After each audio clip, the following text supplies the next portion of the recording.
있었죠. 조금 전부터 문재인 대통령이 주최하는 평창올림픽 리셉션이 아마 시작했을 거고요. 잠시 후 8시에 역사적인 개막식이 열리게 됩니다. 평창 현지로 가봅니다. 개폐회식 열리게 되는 평창올림픽 플라자에 있습니다. CBS 평창올림픽 특별취재팀의 박정민 기자, 안녕하세요. 네, 저는 지금 평창올림픽 개폐식이 열리는 올림픽 플라자에 나와 있습니다. 그 올림픽 플라자 지금 상황은 어떻습니까? 네, 지금 청취자분들께서도 들릴 수도 있겠지만 지금 흥겨운 음악과 함께 시청 행사 준비가 되고 있고요. 관중들도 속속 입장하고 있습니다.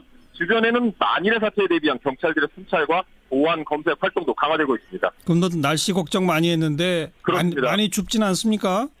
예, 그렇습니다. 말씀하셨던 것처럼 이 평창올림픽을 준비를 하면서 두 개의 한 때문에 평창올림픽이 많이 힘들었습니다. 북한과 이 혹한인데요. 이 다행히 북한도 참여가 이루어졌고 날씨도 오늘은 영하 2도 또 체감온도 영하 6도로 어제보다 기온이 다소 올랐습니다. 저녁에도 마찬가지로 영하 6.5도 또 체감온도도 영하 13.3도로 다소 오를 것으로 예보됐는데요. 하지만 여전히 바람은 조금 많이 불고 있습니다. 따라서 관중 휴게실에서 지금 이 관중들이 추위를 피하고 있는 모습들도 보이고 있습니다. 예, 그 개막식에는 김여정 북한 제1부부장을 비롯해서 북한 대표단도 다 참여하는 거죠? 예, 그렇습니다. 조금 전 저녁 조간 뉴스를 통해서 저희 CBS에서도 보도를 해드렸지만 북한 김정은 위원장의 동생인 김여정 노동당 중앙위 제1부부장과 이 김영남 최고인민회의 상임위원장 일행도 이천공항을 통해 들어와 평창 동계올림픽 개막식 참석을 위해 조금 전 평창 KTX 진구역을 빠져나와 리셉션에 참여하는 것으로 그렇게 전해지고 있습니다. 네, 그 밖에 또 다른 귀한 손님들 외국에서 많이 오셨죠? 네, 맞습니다. 16개 나라 정상급 외빈들이 참석할 예정인데요. 안토니아 구테우스 유엔 사무총장을 비롯해 프랑크 발터 슈타인마이어 독일 대통령, 폴란드 대통령 등이 참석 명단에 이름을 올렸습니다. 한반도 주변 4강 미중 러일 정상중에선 아베 신조 일본 총리만 참석하고요. 또 관심이 높았던 이 도널드 트럼프 미국 대통령의 가족은 이번 평창올림픽에 참석하지 않을 전망입니다. 이 밖에 전직 대통령 가운데 유일하게 초청된 이명박 전 대통령은 예정대로 참석할 것으로 전해졌습니다. 예, 그분들은 자리 배치나 동선이 어떻게 됩니까?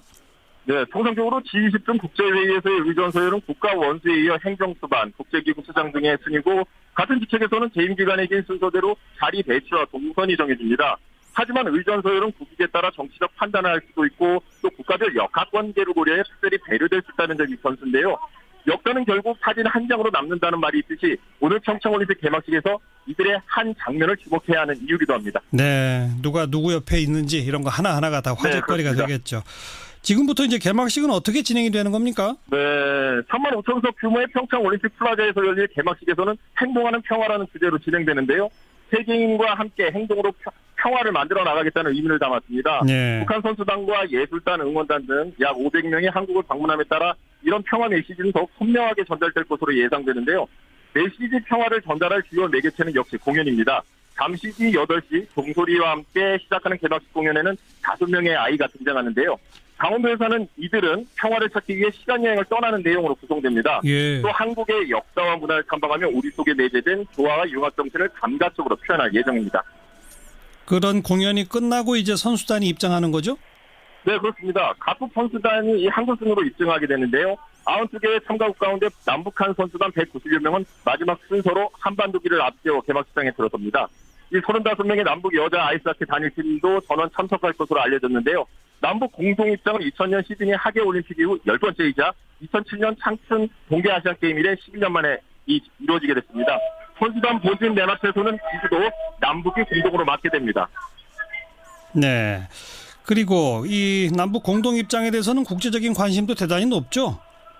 네, 그렇습니다. 토마스 바흐 국제올림픽위원회 위원장은 어제 이 남북 공동 입장은 가장 감동적이며 역사적인 순간이 될 것이라고 말했습니다. 그리고 이어 이 연설 때에는 총 3명이 오르게 되는데 이번 평창 동계올림픽 조직위원장의 환영사에 이어 토마스 바흐 국제올림픽위원회 위원장이 두 번째 연설자로 나서고 이어 문재인 대통령이 개막을 선언하며 개막식은 결정으로 치닫게 됩니다. 네. 그리고 이제 올림픽이 개항되고 있고요. 네네, 맞습니다. 그 다음에 성화는 어떻게 됩니까? 네, 오늘 이 마지막 하이라이트인 성화가 모습을 드러낼 예정인데요. 사용되는 성화는 101일간의 동송을 통해 이 35개 도시를 거쳐온 것입니다. 성화는 달 항아리를 모티브로 제작된 높이 25m 성화대로 옮겨지는데 성화 점화는 대회 시작을 알리는 의식입니다. 송승환 예술총 감독은 소박한 듯 우아한 기품을 담은 달 항아리 성화대엔 한국 여백의 미와 참여 화합의 의미를 담았다고 말했습니다. 그 성화 봉송의 최종 주자는 아직 공개가 안 됐는데 네, 가장 유력한 성화점화자 후보는 피겨의 어왕 김연아입니다. 예. 뭐 다들 그렇게 얘기를 하시겠지만 김연아가 아니어도 이상한 거고 김연아가 반드시 참여가 돼야지만 된다는 생각들이 많은 사람들이 그렇게 생각을 하고 있는데 예. 이미 역대 동계올림픽에서는 개최국을 대표하는 스포츠 스타들이 저만을 맡아왔습니다. 한국 동계 스포츠의 아이콘은 단연 김연아인데요. 김연아는 2010 밴쿠버 동계올림픽에서 금메달을 차지하고 또 2014 소치 동계올림픽에서는 은메달을 목에 걸었습니다. 네. 그리고 남북한이 동시에 공동 점화할 수도 있다는 얘기도 있던데 그거는 아직 모릅니까?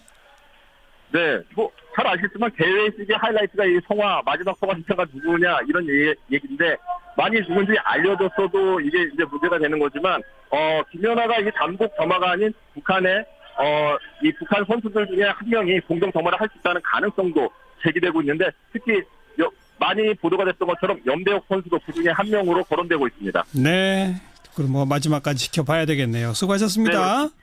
네, 지금까지 올림픽 플라자에서 전해드렸습니다. CBS 박정민 기자였습니다.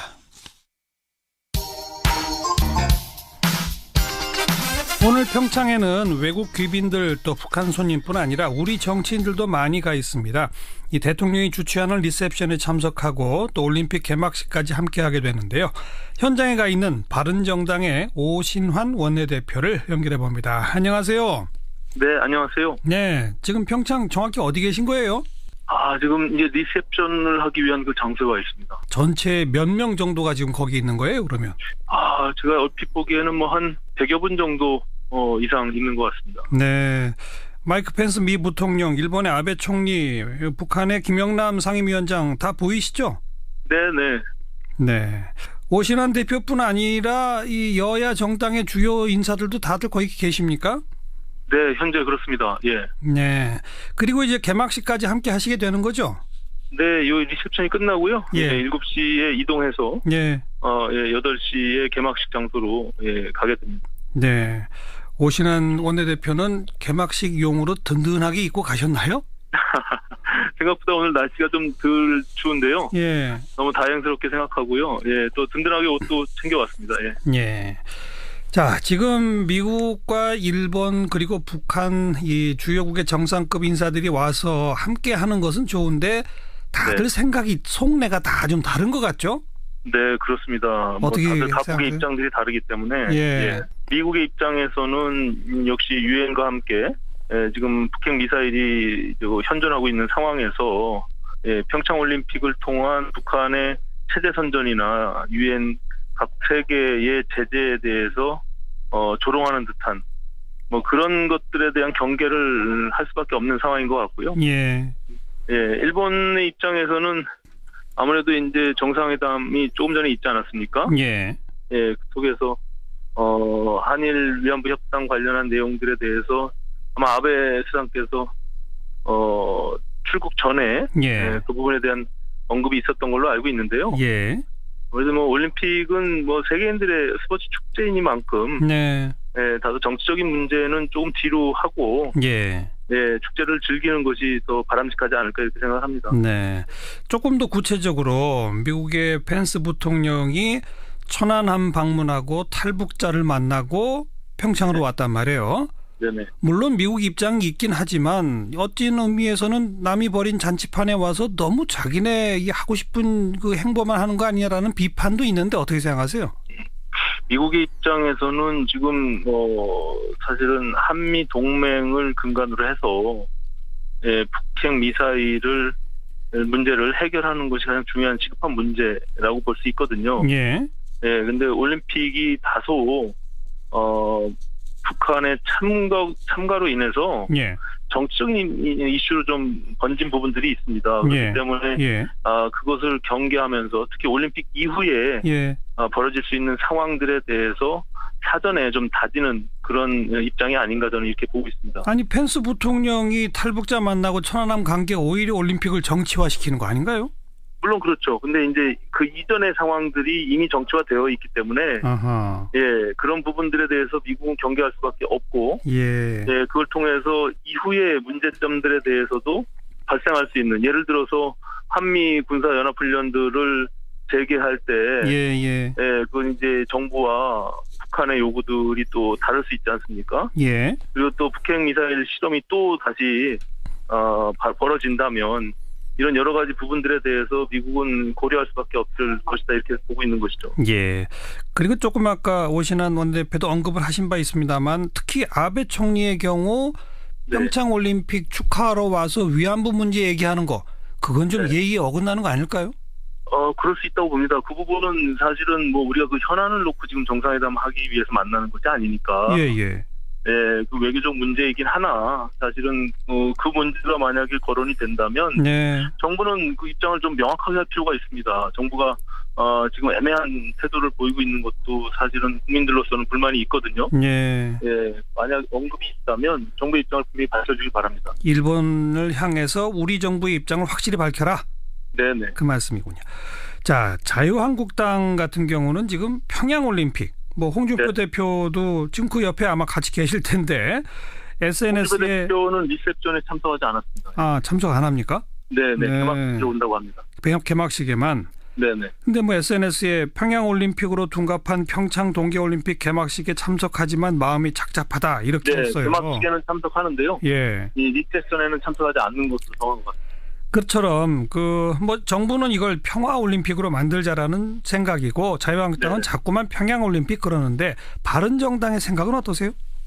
뭐 평양올림픽이라는 건 하나의 정적인 수사인 것이고요. 너무 이것이 정치적 이슈로 과도하게 언론이 집중하다 보니까 우리 전 세계인의 스포츠 축제가 다소 훼손된 부분들이 있다라는 정치적 표현인 것 같고요.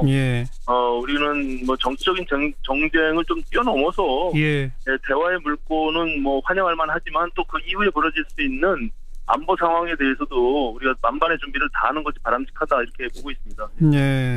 딱 중간적이시군요. 그러니까 대화 물꼬 환영하고, 북한 참가도 환영하고, 평창올림픽 잘 돼야 하고, 그러나 또 안보 문제는 안보 문제로 따로 따르고, 이거군요. 그렇습니다. 그거는 뭐 현존하고 있는 문제이기 때문에 북핵 미사일 완벽한 비핵화 문제를 어떻게 우리가 이 대화 물꼬를 유지하면서 갈 수 있느냐, 이것이 이제 현 정부의 중요한 관건이 아니겠습니까? 그렇죠. 평양 올림픽 이렇게 딱 부르는 걸 바른정당은 동의 안 하시는 겁니까? 그것은 하나의 정치적 수사이기 때문에요. 뭐 각 정당이 판단할 문제다, 이렇게 보고 있습니다. 그러니까 바른정당은 그 용어 안 쓰시는 거예요? 네, 저희는 초기에 사실은 그런 너무 과도하게 정치화되는 부분들에 대해서 언급이 있었던 부분들도 있는데요. 그것을 가지고 계속적으로 무슨 정책 공세를 할 그런 뜻은 없습니다. 북한의 김정은 위원장 동생 김여정 노동당 제1부부장이 온 것이 어떤 의미로 보자면 그 북한의 이 체제 선정의 활용점정이다라고 하는 식으로 비판하는 목소리도 있고, 그렇지 않다. 북한이 그만큼 이 평창올림픽에 공을 들이는 것이다, 이런 해석도 있는데, 오신환 원내대표는 어떻게 해석하세요? 그 김여정 부부장뿐만이 아니라 최휘 체육위원회 위원장, 뭐 유엔 제재에서 면제를 시켜줬는데요. 이런 부분들이 사실은 뭐 고도의 북한의 전략 전술로 보일 수도 있습니다. 왜냐하면 이게 미국의 독립 제재, 그리고 유엔의 제재 대상자 이들이기 때문에 우리 한미 동맹에 대한 균열, 또 유엔의 대북 제재를 무력화하려고 하는 이런 의도로 비춰질 수도 있다, 저는 이렇게 보고 있습니다. 지금 뭐 일각에서는 물론 추측성 보도이긴 합니다만, 김여정 제1부부장이 문재인 대통령을 북한으로 초대할 것이다, 이런 예상 보도도 나오는데 어떻게 생각하세요? 그건 뭐 예측하기 어렵겠죠. 만약에 김정은 위원장의 친서나 혹시는 구두 친서를 갖고 왔다면 그 내용을 좀 들여다봐야 되지 않을까, 이렇게 봅니다. 진정성 있게 대화를 정말 통해서 평화를 하고자 하고, 특히 우리가 추구해야 되는 것은 완벽한 비핵화 아니겠습니까? 그 부분들이 이루어지지 않는다면 저는 정상회담이 무엇을 위한 정상회담이겠습니까? 결과적으로 우리 한반도의 안녕을 추구하기 위한 정상회담이 돼야 되는 것이기 때문에 예. 그 전제로 한다면 환영할 만하죠. 예. 비핵화를 전제로 한 정상회담은 환영한다 이 말씀이죠? 네, 비핵화를 하기 위한 정상회담이겠죠. 만약에 되면 그것이 아닌 그러니까 비핵화를 논의하기 위한 정상회담도 환영할 수 있다. 그렇죠. 만약에 의제가 그렇게 된다면 뭐 그것도 뭐 만나서 대화를 해야 되는 거겠죠. 예, 예. 네. 뭐 아직 그 친서가 있는지 초청 의사를 네. 밝혔는지 뭐 확인도 안 됐는데 여기서 뭐 더 무리할 건 없을 것 같고요. 그렇습니다. 예, 예. 자, 동계올림픽 한마디 이 성공적 개최를 위한 말씀 한마디 부탁합니다. 네, 우리 선수들의 선전을 기원하면서요. 사실 뭐 적게는 4년이고 수십 년 동안 본인들의 피와 땀이 흘린 굉장히 중요한 스포츠 축제라고 생각합니다. 온 국민이 응원하고 또 선전을 기대하겠습니다. 네. 오늘 말씀 여기까지 듣죠. 고맙습니다. 네, 감사합니다. 바른정당 오신환 원내대표였습니다. 윤태곤의 뉴스 사이다.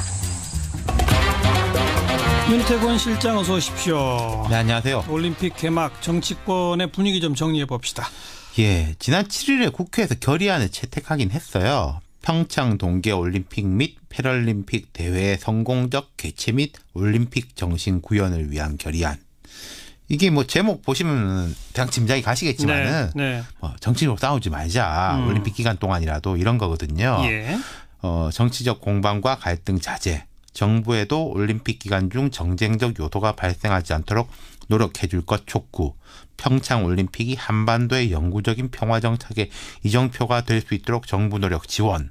이런 게 담겼습니다. 네. 근데 이것도 사실 미국 상원에서 이 평창 올림픽 결의안을 채택한 게 있어요. 그렇죠. 그러다 보니까 아니 우리는 이런 것도 못하고 뭐 하냐라는 이야기 때문에 부랴부랴 한 것도 같은데 좀 전에 언급하셨지만은 홍준표 대표 뭐 평양 올림픽 네. 개막식 참석하지만 뭐 마음이 착잡하다 이런 이야기 했지 않습니까? 각 당들이 뭐 나름대로 올림픽 마케팅 써먹는 거죠. 그렇죠. 이 각 당들이 올림픽 마케팅을 하는데 이게 다 뭐가 좀 깔려 있는 것 같아요. 일단 더불어민주당은 당연히 여당이니까 올림픽에 예. 대해서 이제 당력을 집중하고 있습니다. 그리고 제가 한번 소개해드렸지만은 러시아 선수들을 위한 민주러시 서포터즈 뭐 예. 이런 발대식 열었고 응원단. 예. 네. 이 최고위 회의장이 이제 뒤에 백드롭이라고 하죠. 여기도 평화 평창 동계올림픽을 응원합니다. 이런 문구로 바꿨는데 네. 자유한국당이 재밌는 게 평창올림픽 성공을 위한 태극기 달기 캠페인 이걸 아하. 추진하고 있어요. 예. 뭐 올림픽 태극기 좋은 일인데 이 태극기 배지 달기 프로필 사진에 태극기 담기 등의 행사를 진행하고 있는데 이건 사실은 한반도기 그렇죠. 단일팀 이런 데 대한 정치적 네. 대응이 쫙 깔려 있는 거라고 봐야 되겠죠. 근데 결의안에서는 정쟁 자제라고 했습니다만 이미 정쟁은 벌어지고 있죠. 그렇죠. 어떤 면에서 보면은 올림픽 기간에는 뭐 별 싸울 일도 없는 게 국회가 제대로 안 돌아가니까 예, 예. 뭐 싸우고 싶어도 못 싸우는 게 아니냐 싶지만은 이미 국회가 파행이잖아요. 맞아요. 예. 그러니까 권성동 법사위원장 사퇴 요구 이것 때문에 법사위에서 이제 민주당이 먼저 보이콧을 했지 않습니까? 네. 한국당이 맞불로 어제 국회 전체 다 보이콧이다. 예. 그랬다가 또 이제 결의안 해놓고 하루 만에 이러냐라고 예. 하니까 보이콧을 각 상임위의 법안 소위로 폭을 줄였어요. 예. 줄이긴 줄였습니다. 법안 소위를 보이콧한다는 건 아무튼 법안 처리는 없다는 얘기 아닙니까? 그렇게 봐야죠. 예. 조금 아까 윤태곤 실장도 무심결에 어차피 이 올림픽 기간 중에는 국회 잘 가동 안 된다 이렇게 말하던데 그건 말이 안 되는 겁니다. 올림픽은 올림픽이고 국회는 국회죠. 법안 심의해서 빨리 처리해야 할 민생 법안이 한두 가지가 아닌데 이 참이 문제예요. 정치권에 다른 일정은 없어요? 정치적인 일정들이 몇 개가 있어요. 뭡니까? 이재호 전 장관이 대표인 늘푸른 한국당이라는 원외 정당이 있습니다. 예, 예. 좀 그 이명박 전 대통령하고 가까운 축들이 만든 당인데 12일에 해산하고 한국당으로 다 들어옵니다. 아, 뭐 이 자체 주장으로는 당원이 한 4만 명 된다고 그래요. 근데 이거는 뭐 이명박 전 대통령 엄호 차원이 아닌가 싶어요. 딱 그렇게 읽히네요. 예. 지금 분위기대로라면 올림픽 마치자마자 검찰이 이 전 대통령 부를 건데 그게 이제 거기에 대항하는 이제 네. 액션인 거죠. 네. 그리고 13일에는 국민개헌자문특별위원회라는 기구가 떠요. 이건 청와대가 만드는 거죠. 청와대죠. 예, 문 대통령이 대통령 직속 정책기획위원회에다 개헌 준비를 지시했는데 이 정책기획위원회가 사회각계위원 30명이 참여하는 가칭 국민개헌 자문특별위를 발족시키기로 한 겁니다. 네. 이 정혜구 정책기획위원장이 이제 특위위원장을 맡는데 제가 좀 우려가 되는 게 2월 말에서 3월 초까지 국민 의견 수렴을 마친다. 2월 13일에 발족해가지고 3월 중순께 문 대통령한테 개헌안을 보고하겠다는 건데 너무 시간이 없는데요. 그렇죠. 아무리 뭐 여러 논의가 됐다 하더라도 각 분과별로 나눠가지고 여론조사하고 이런 게 이제 시간이 과연 됐지. 그리고 여기 아마 활동이 올림픽 기간에 구체화될 수밖에 없는데 시간 문제 때문에요. 그렇죠. 그러면은 자유한국당 등 야당은 이 핑계를 또 삼아가지고 강하게 반발할 거예요. 이렇게 보면은 설날 연휴를 기점으로 보시면 될 것 같아요. 설날 연휴 전에는 조금 이렇게 살이다가 설날 연휴 끝나고 나면 또 좀 오고 가고 치고 받고 하지 않을까 싶습니다. 알겠습니다. 수고하셨어요. 감사합니다. 윤태권 실장이었습니다.